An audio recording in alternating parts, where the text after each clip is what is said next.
মধ্যবিত্ত বাড়ির ছেলে। দেখো, মধ্যবিত্ত বাড়িতে জন্মগ্রহণ করা মানে ছোট থেকে যুদ্ধ শুরু।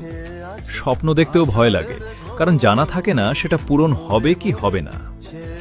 আর 15 থেকে 16 বছর বয়সে এসে একটা মিডল ক্লাস বাড়ির ছেলে জানতে পেরে যায় তাকে কিছু না কিছু করতে হবে।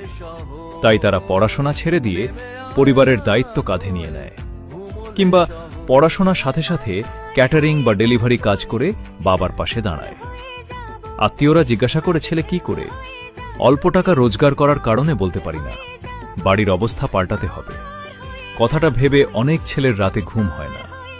বাবা মার কষ্ট দেখে নিজেকে অপরাধী মনে হয়। কাউকে ভালোবাসতে বলতে পারেন না, কারণ তাকে খাওয়াবে কি পড়াবে কি এই কথাগুলো ভেবেই পিছিয়ে যায়।